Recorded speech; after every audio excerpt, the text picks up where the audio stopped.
오늘의 말씀은 사사기 11장 1절에서 11절까지입니다. 다 같이 합독하시겠습니다. 길르앗 사람 입다는 큰 용사였으니 기생이 길르앗에게서 낳은 아들이었고 길르앗의 아내도 그의 아들들을 낳았더라. 그 아내의 아들들이 자라매 입다를 쫓아내며 그에게 이르되 너는 다른 여인의 자식이니 우리 아버지의 집에서 기업을 잊지 못하리라 한지라. 이에 입다가 그의 형제들을 피하여 돕당에 거주하매 잡류가 그에게로 모여와서 그와 함께 출입하였더라. 얼마 후에 암몬 자손이 이스라엘을 치려하니라.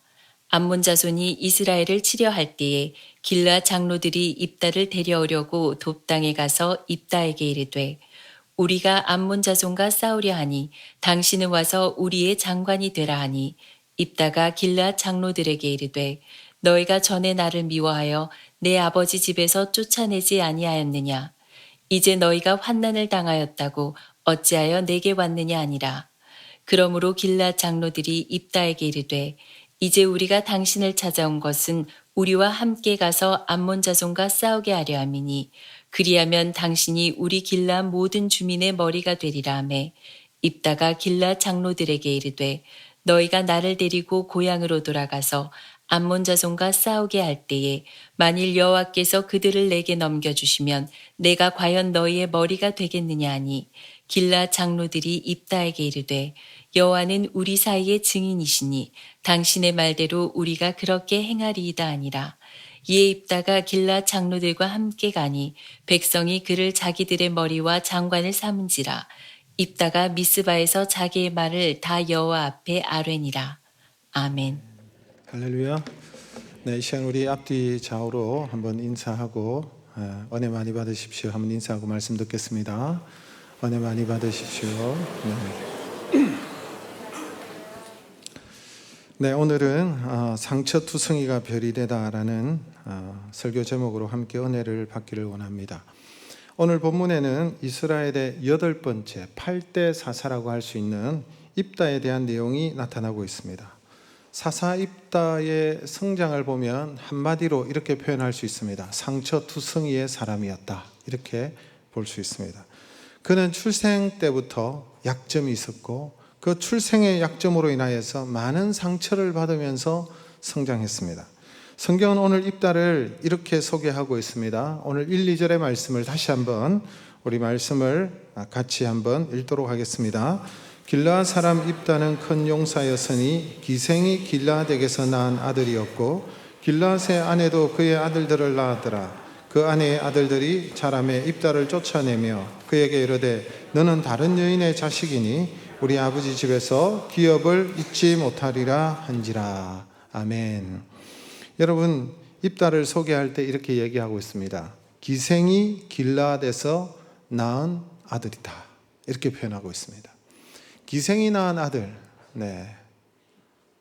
매춘부의 아들이었다, 이 말입니다. 자신의 몸을 팔아서 살아가는 창기를 말하는 것입니다. 그게 정확한 표현이에요. 매춘부의 아들로 태어났습니다. 여기에 많은 것을 내포하고 있지 않습니까? 매춘부의 아들이었기 때문에 얼마나 그의 삶이 어려웠겠습니까? 아마 그는 태어나면서부터 죄인 취급을 받았을 것입니다. 손가락질을 분명히 받았을 것입니다. 태어나면서부터 너는 태어나지 말아야 될 인생으로 낙인이 찍혀서 그렇게 출생했습니다. 입다는 그런 가운데 성장하였습니다. 성장하다가 아버지의 본부인의 아들로부터 엄청난 괄시와 천대와 핍박을 받다가 그리고 마침내 형제들에 의해서 아버지 집에서 쫓겨남을 당했습니다. 사실 여러분, 입다가 무슨 죄가 있겠습니까? 그가 태어나고 싶은 것도 아니고 그가 자신의 선택에 의해서 태어났다면 자신에게도 책임이 있겠지만 선택의 문제가 아닙니다. 태어나서 눈을 뜨고 생각이라는 게 생겼을 때 자신이 알게 됐습니다. 아, 우리 어머니가 매춘부구나. 나는 태어나지 말아야 될 인생이구나. 그래서 사람들이 나를 조롱하는구나. 너 같은 놈은 우리와 함께 어울릴 수 없는 종자다라는 말을 수없이 들으면서 성장했을 것입니다. 그래서 어디도 속할 수가 없었습니다. 아버지의 집에서도 속할 수가 없었고 환영받지 못했습니다.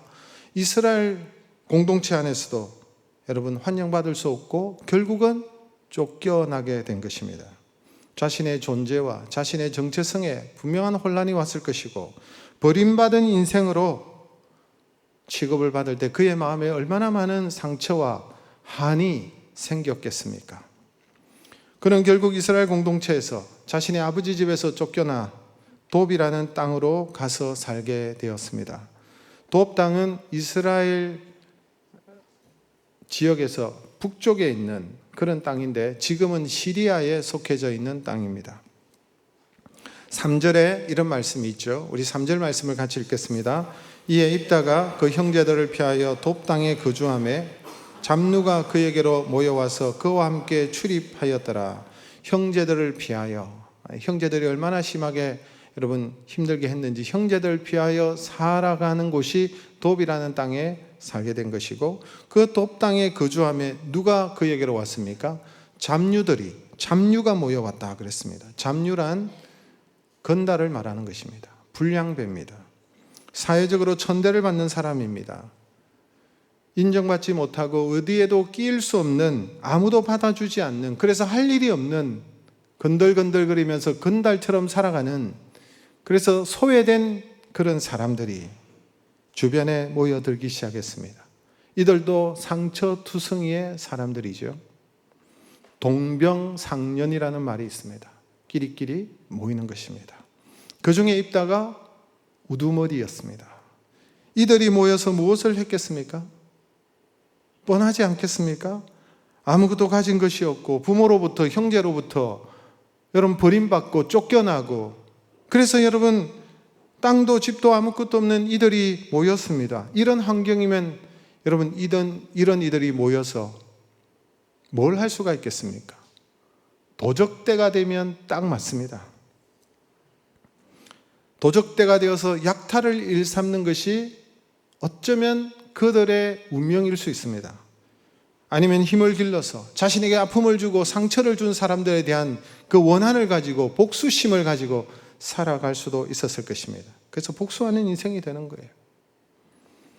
그래서 이들이 할 수 있는 이런 원망하고 자신의 울분을 가지고 원망하고 약탈하고 복수하고 파괴적인 그런 삶을 사는 것이 이들의 환경에는 맞는 모습입니다. 그런데 입다는 이러한 자신의 운명에 따라서 살아가지 않았고 오늘 보니까 입다는 어떻게 살았습니까? 성경에서 가장 강조하는 것이 있습니다. 그가 기생의 아들로 태어났다라는 말 앞서 먼저 강조하는 내용이 있습니다. 1절의 말씀을 다시 한번 볼까요? 1절 길르앗 사람 입다는 큰 용사였으니 하나님께서 사사 기드온을 부르실 때도 그 소심하고 급쟁이였던 그 기드온을 부르시도 너는 큰 용사라 이렇게 부르셨는데 오늘 길르앗 사람 입다는 큰 용사였으니 라고 먼저 전제를 하고 기생의 아들이다 이렇게 말을 하고 있습니다. 큰 용사라고 표현하고 있습니다. 그는 분명 버림받았고 쫓겨난 사람이고 그래서 잡류들과 어울려서 그렇고 그런 삶을 살아야 되는 인생인데 성경은 그를 큰 용사라고 말씀하고 있습니다. 그는 그렇게 살지 않았다는 거예요. 자신의 주어진 그 운명대로 그렇게 도적대가 되어서 살지 않았다는 것입니다. 입다는 잡류들의 우두머리였지만 나중에 이스라엘의 우두머리가 됩니다. 이스라엘의 장관이 됩니다. 이스라엘의 8번째 사사가 됩니다. 상처투성이였던 이 사람이 이스라엘의 별과 같은 사람이 되었습니다. 입다가 어떻게 자신의 이러한 상처와 그 어려움들을 극복해낼 수가 있었을까요? 그가 처해진 환경과 운명을 어떻게 극복하고 큰 용사로 하나님 앞에 쓰임받을 수가 있었을까요? 오늘 우리는 입다의 삶을 통해서 그가 상처를 극복하고 하나님 앞에 쓰임받은 그 원리들을 한 3가지 정도만 살펴보도록 하겠습니다. 첫 번째로 고난이 믿음의 사람이 되게 하였습니다.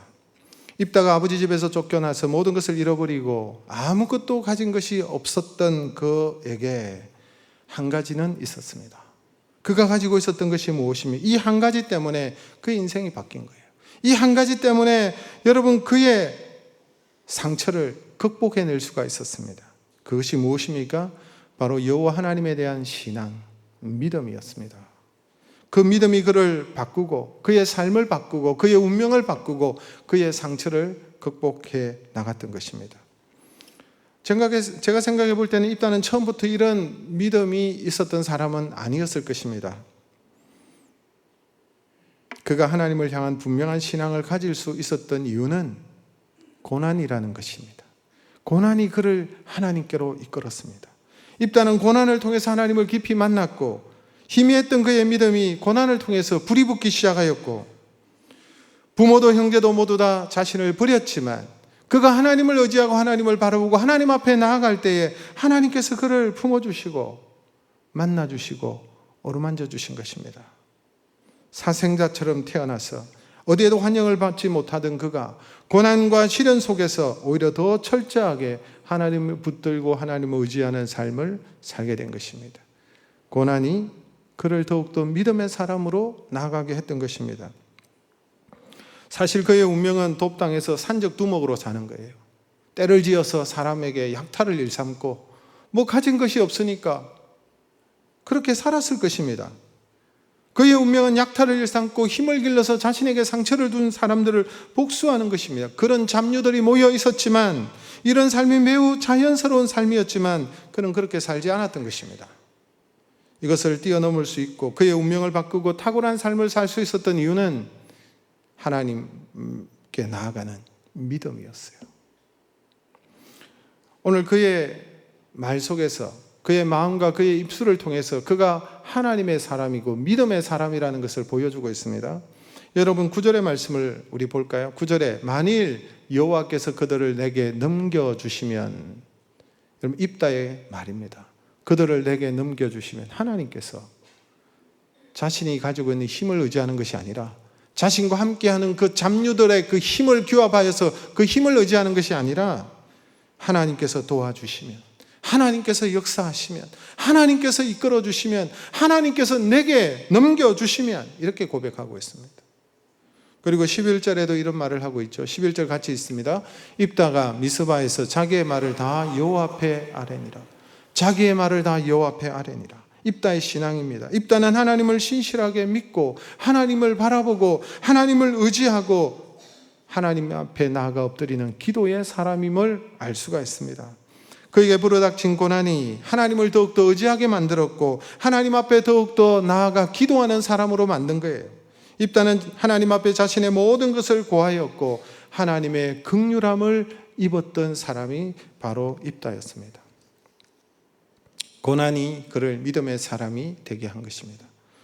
제가 청소년기에 교회에서 함께 신앙생활을 했던 형이 있었습니다. 저보다 2살 많은 형이었는데 그에게 아버지가 있었지만 아버지는 사업의 실패로 망가지고 알코올 중독자가 되었습니다. 늘 가정에서 소리를 치고 윽박 지르고 또 가정에서 좋은 아버지 그리고 좋은 남편이 되지 못했습니다. 겨울에 밖에서 술을 먹고 결국은 밖에서 동사하였고 말았습니다. 이 형은 아주 가난했습니다. 산 언덕 단칸방에 어머니와 누나와 그리고 2 남동생과 함께 조그만 방에서 부엌 하나가 딸려있는 조그만한 방에서 그렇게 힘들게 살았습니다. 가진 것이 아무것도 없었습니다. 그런데 이 형이 늘 하는 습관처럼 하는 일이 있었습니다. 학교를 마치고 나오면 집으로 가지 않고 교회로 왔습니다. 교회에서 가방을 던지고는 그 텅 빈 예배당에서 들어가서 하나님 앞에 우는 것이었습니다. 늘 하나님 앞에 소리내어 울기가 일쑤였습니다. 그에게 닥친 그 어려움과 고난이 그를 하나님께로 나아가게 했던 것입니다. 그는 하나님을 의지하였고 하나님 앞에 나아가니 하나님께서 그를 불쌍히 여겨 주셨습니다. 교회에서 열심히 공부하여서 교회에서 장학금도 주고 그래서 이 교회 안에서 믿음으로 훌륭하게 성장하였습니다. 나중에 하나님께서 이 형에게 좋은 아내를 허락해 주셨습니다. 그리고 그는 준비하였고 훌륭한 목회자가 되었습니다. 이 형의 고난이 그를 하나님께로 인도하였고 그 고난이 그를 하나님의 사람으로 사명자로 세워 나갔던 것입니다. 여러분, 인생은 공평합니까? 인생은 평등합니까? 인생은 똑같지 않습니다. 공평하지 않습니다. 누가 그런 말을 합니까? 상황과 조건이 다릅니다. 그러나 그 조건에는 각각의 유리함과 장점과 단점이 있을 뿐입니다. 예를 들어 부잣집 아들로 평탄하게 자랐고 믿음의 가정에서 자라났다고 생각해 보십시오. 조건이 좋습니다. 안정적입니다. 좋은 부모를 만났습니다. 그런데 그런 사람에게 약점이 있습니다. 그 약점이 여러분 무엇인 줄 아십니까? 모든 것을 다 갖추었기 때문에 하나님 앞에 매달리는 신앙이 없어요. 하나님 앞에 간절함이 없어요. 모든 것이 주어졌기 때문에 그 간절함이 없습니다. 모태신앙입니다. 태어나면서부터 예수 믿는 가정에 있었습니다. 갖추었지만 하나님에 대한 그 간절함이 없는 거예요. 모태신앙인데 뭘 시키면 이것도 못해, 저것도 못해. 모태신앙이에요.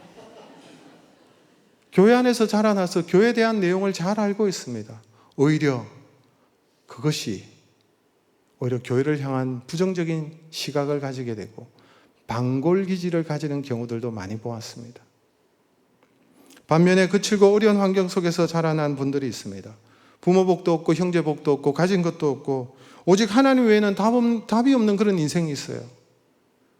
그에게 아무것도 없는 거예요. 그래서 하나님을 붙들고 하나님을 의지하고 하나님 앞에 메어 달리고 하나님 앞에 나아가서 울고 하나님 앞에 하나님을 의지하는 그 믿음이 그에게 생긴 것입니다. 이런 분들은 겁이 없어요. 얼마나 담대한지. 여러분, 이 두 부류 가운데 사실은 하나님 앞에 크게 쓰임받을 수 있는 확률은 후자일 경우가 더 많은 것 같습니다. 제가 아는 어떤 분들은 얼마나 담대한지 무당에게 복음을 전하는 것에 대해서 전혀 두려워하지 않아요. 무당을 만나면 오히려 신이 나가지고 복음을 전합니다. 왠지 아십니까?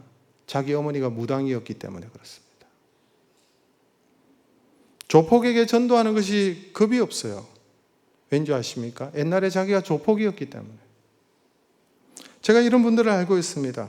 그 중에 한 분은 장로가 되어서 신실하게 하나님의 교회를 잘 섬기고 있습니다.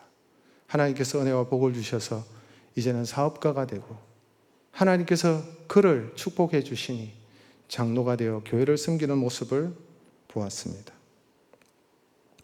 입다도 마찬가지입니다. 얼마나 가혹한 운명입니까? 태어나면서부터 죄인 취급을 받고 태어나서 자라자마자 얼마 있지 못하여 형들에게 쫓겨남을 당하고 그 가혹한 운명 가운데 그가 믿고 의지할 수 있었던 분은 하나님밖에 없었어요. 하나님 앞에 달려가는 것입니다. 그래서 그는 하나님을 의지하는 법을 배우고 하나님 앞에 기도하는 법을 배우고 여러분 강한 믿음의 사람으로 성장하는 것을 볼 수가 있습니다.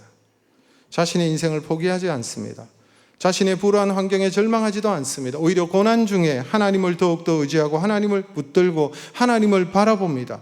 이렇게 주를 바라보는 인생이 주님을 의지할 때에 주님을 바라볼 때 그 인생이 달라지는 것입니다. 사랑하는 성도 여러분, 우리는 질그릇 같은 인생이지 않습니까? 우리 질그릇이에요. 깨지기 쉬운 연약한 자들입니다. 다 거기서 거기입니다. 조금의 차이는 있지만 질그릇이 좀 스타일이 좋은 게 있고 빛깔이 좀 괜찮아 보이는 게 있지만 거기서 거기고 질그릇이에요. 깨지기 쉬운 연약한 부족한 자들입니다. 문제가 많습니다. 그러므로 우리 인생이 질그릇인 줄 알고 강하신 주님을 바라볼 때에 그 질그릇 같은 우리 인생에 하나님께서 은혜를 담아주시고 능력을 담아주시고 지혜를 주시고 말씀을 담아주시고 하나님 앞에 쓰임받는 인생이 되게 하실 줄로 믿습니다.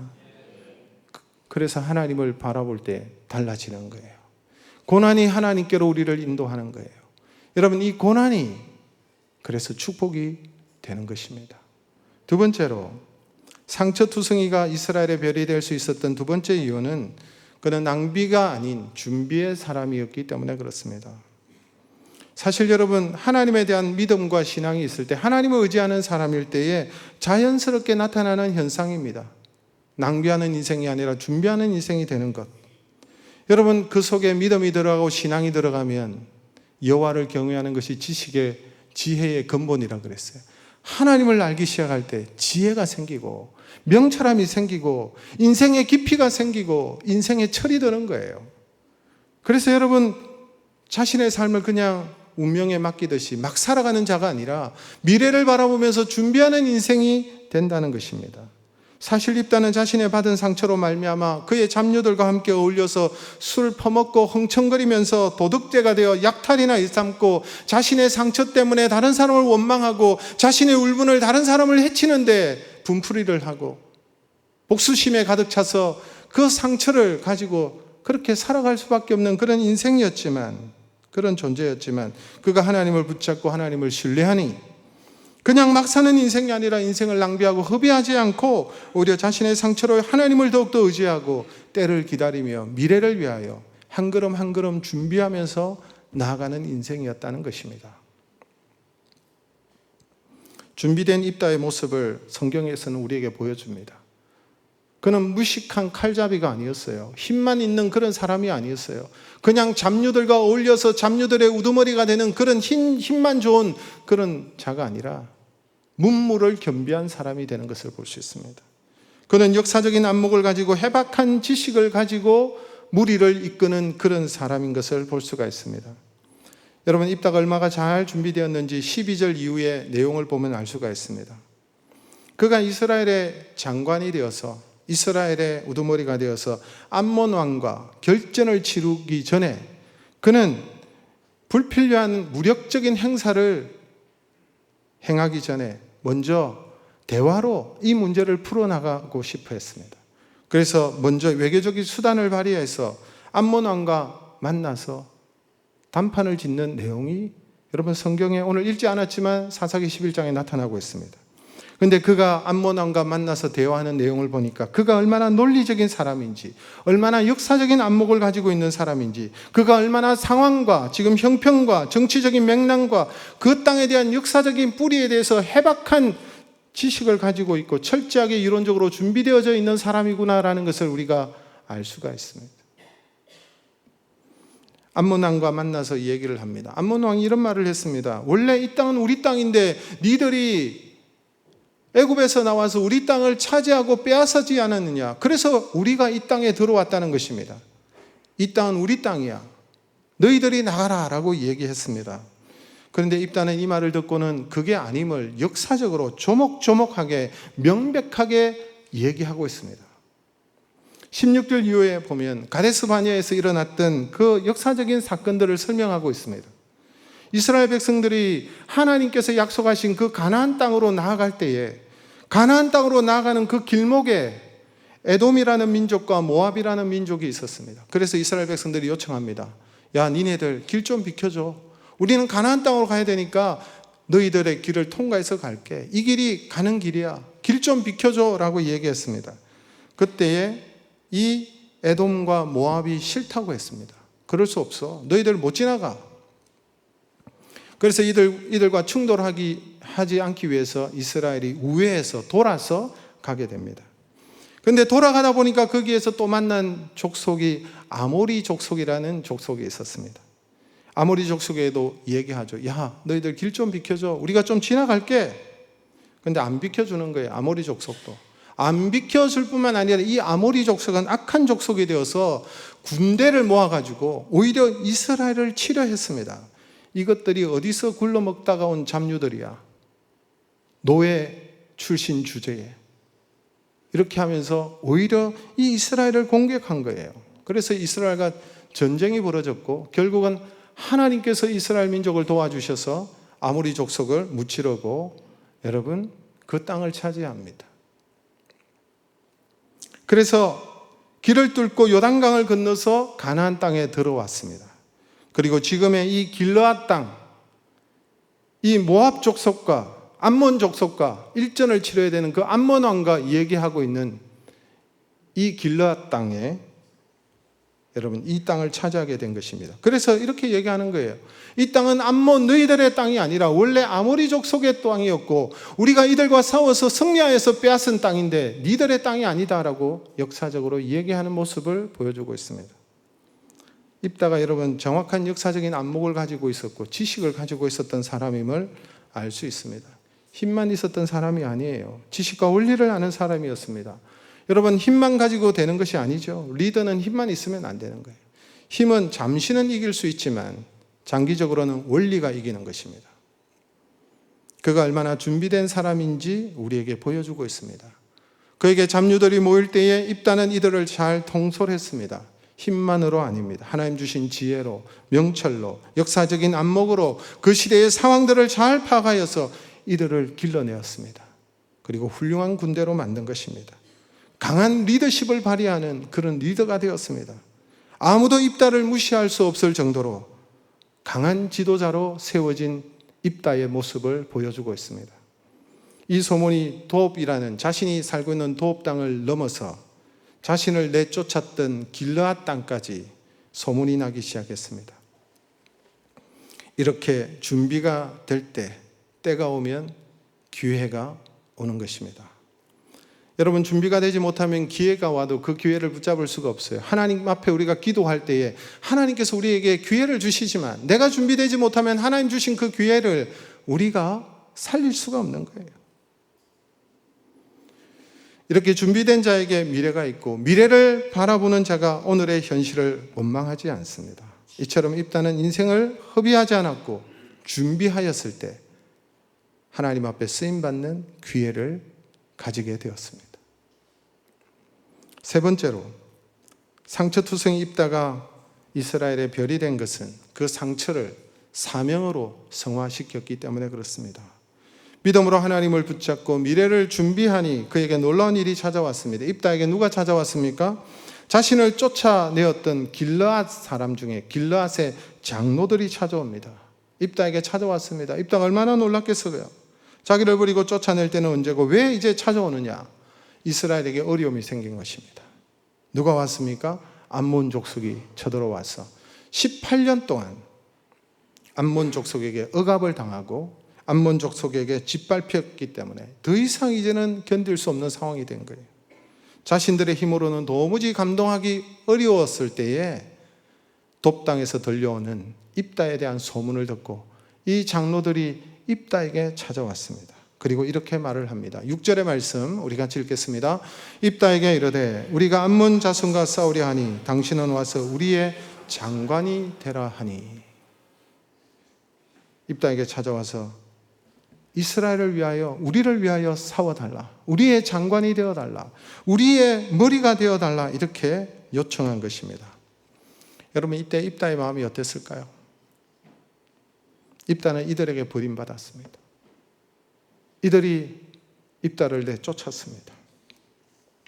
그들을 향한 미움과 원망과 그 상처가 그의 마음이, 그의 미움이 그의 마음에 있지 않겠습니까? 얼마나 분노가 컸을까요? 그런데 이제는 자신들이 어려움을 당하자 자기에게 찾아와서 도와달라는 것입니다. 도움을 청구했습니다. 그때 여러분 입다가 이렇게 말을 합니다. 7절의 말씀 같이 읽습니다. 입다가 길르앗 장로들에게 이르되 너희가 전에 나를 미워하여 내 아버지 집에서 쫓아내지 아니하였느냐? 이제 너희가 환난을 당하였다고 어찌하여 내게 왔느냐 하니라. 나를 쫓아낼 때는 언제고 이제 와서 어려우니까 나를 찾아오느냐 이 말이죠.